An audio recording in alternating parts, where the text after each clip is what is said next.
Hello YouTube and welcome back. This is Shadow Walker 1776, and what we have here today is just a little bit of a review on two items. The multi-tools known as the Gerber artifact and the Gerber shard. These are quite interesting little tools. They're designed to be carried on your keychain. They are quite useful. So let me just run over a few little facts about them.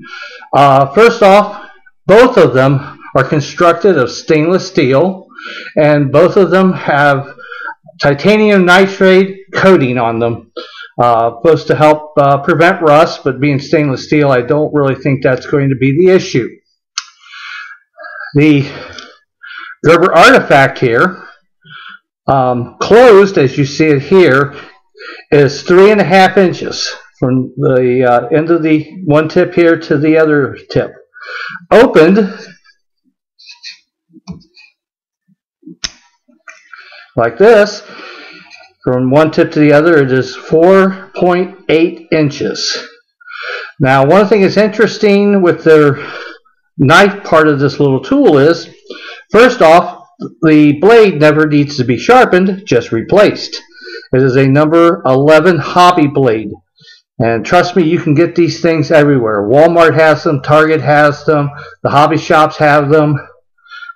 So getting replacement blades are no big deal.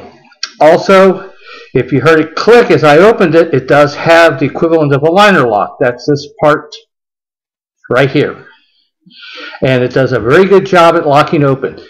Now, it only locks open in the fully open position. It feels a little snug about halfway through, but it's not locking up. And this little ball here catches on the back side of this when it closes to keep it closed. I mean, it's not where you have to release it, but it does take the pressure to force it open. To release it, you push in and merely rotate the blade. Like I said, neat thing about these is you don't sharpen them, you just replace the blade. That's a real easy thing to do as well. When it's open, you just merely reach in there with any object you can find, lift this up slightly, the blade slides out, you slide in a new one. When you hear a click, it's locked into place. So changing a blade is no big deal. Matter of fact, you could do it with a dime. It would fit in there just to lift it up a little bit. So with that, we're going to cover some of the other parts of these tools, which are the same.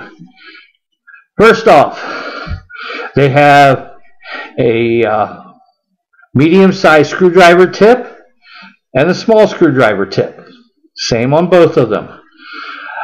This whole turned up end here, and they're, as you can see, they are turned up, are designed to be used as a pry bar.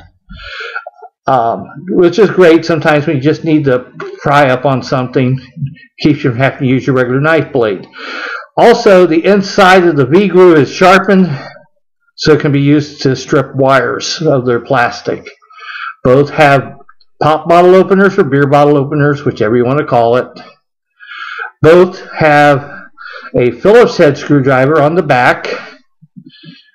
And this is where you can attach it either to a key ring or to a lanyard. The only difference between the two is the artifact has a knife blade, the shard does not. The shard is 2 3/4 inches all the way across. It's about the size of a standard house key as far as length is concerned. It weighs 0.06 ounces. Whereas the artifact weighs 1.5 ounces. When you get the Gerber artifact, it comes with 3 replaceable blades. So you don't have to immediately run out and buy new blades. Now, one of the things I find interesting is the name that Gerber chose for these two interesting tools. I'm a person who happens to, at one point in time in my life, was involved in archaeology, and so I was quite accustomed to using the word artifact. According to Webster's dictionary, and I've got it printed out here, artifact means any product of human workmanship applied both to objects made for practical purposes as well as works of art. In contrast to natural objects, anything produced by natural forces without the intervention of man.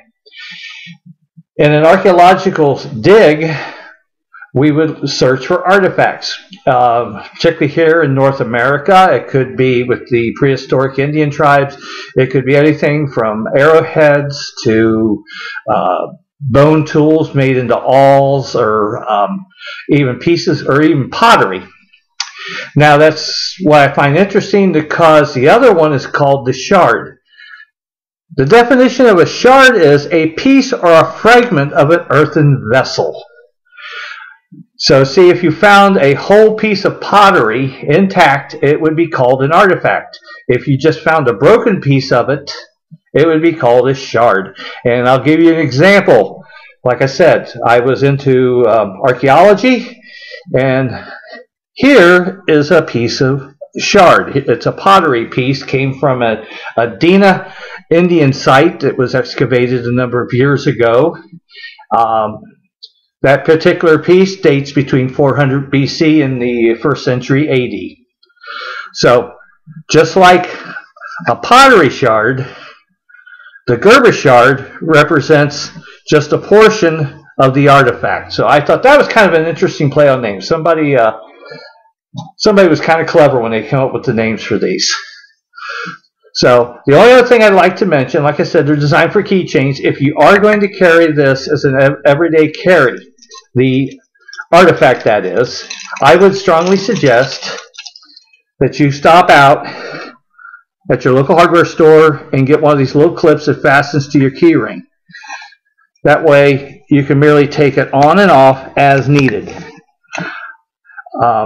It's very awkward trying to use the blade when you're trying to control all your keys and the weight of your keys at the same time you're trying to cut. So this makes it real easy. Just get it on and off easily, and allows you to use the item more safely. Just one other note about the shard. It doesn't contain a knife blade, so as of right now it's airline approved, but we all know how things work with the government. That could easily change at any time. So I hope you found this review useful. These are great tools. I would definitely encourage you to consider it. I carry this one daily. This one merely stays in my tackle box because I carry a Swiss Army knife. But I like them both. I would have no problem carrying this as an EDC, but I just don't. So I hope you enjoyed this. And as always, remember, watch your six.